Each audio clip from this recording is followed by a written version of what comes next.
Northern Thunder. This is the name of the military drill conducted in the northeast of Saudi Arabia with troops from 20 countries.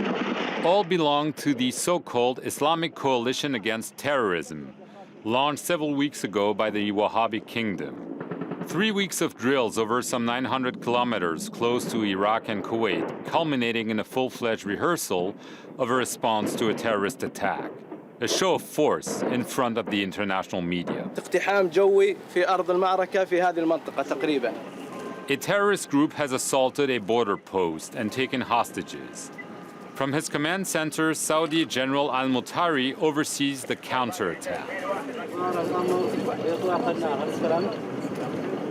A special operation is now underway to rescue the hostages being held in the border post barracks. Warplanes of several coalition countries have just conducted an airstrike.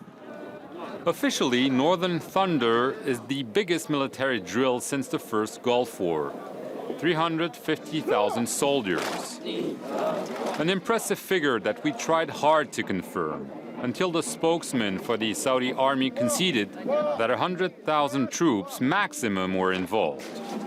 But for Saudi Arabia, what matters most is to showcase the international dimension of the drill, with a strong emphasis on the role of special forces in the fight against terrorism.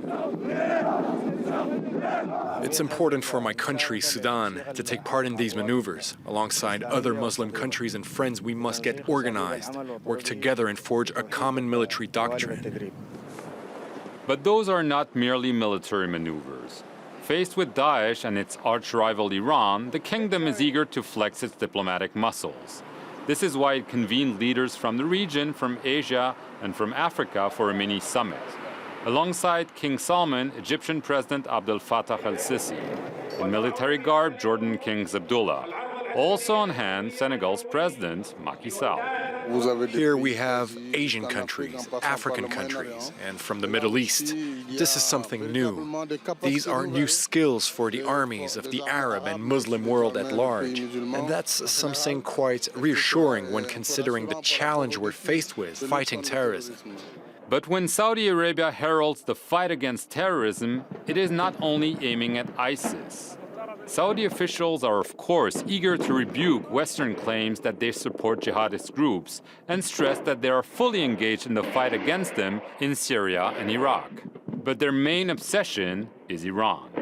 Tensions between the two regional powers have escalated since they cut diplomatic ties in January following Riyadh's execution of a Shiite cleric and the ransacking of the Saudi embassy in Tehran. During the military drill, the Saudis did their utmost to ensure that Hezbollah, the pro-Iran Lebanese Shia militia, would be designated as a terrorist organization by the Gulf Cooperation Council, as well as the Arab League. For Saudi General Ahmed al-Asiri, the chaos in the region can be traced to Tehran. Nowadays, the situation that's prevalent across the Middle East is the creation and multiplication of militias everywhere. And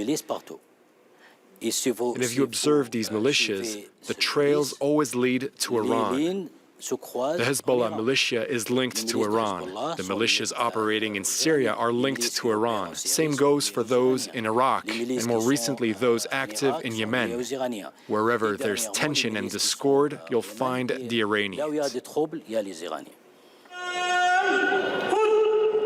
Faced with Iran's challenge, regional chaos, America's diplomatic retreat, and plunging oil prices, the royal family is also undergoing major changes. Salman, who became king a little over a year ago, and his son, Deputy Crown Prince and Defense Minister Mohammed bin Salman, are eager to show that Saudi Arabia is back in the game. By plunging into a bloody war in Yemen with no clear end in sight. By being uncompromising with Bashar al-Assad. By retaking its position as leader of the Sunnis. But this risky gamble appears to be, for now, a leap into the unknown. Marc Perelman there reporting from Saudi Arabia.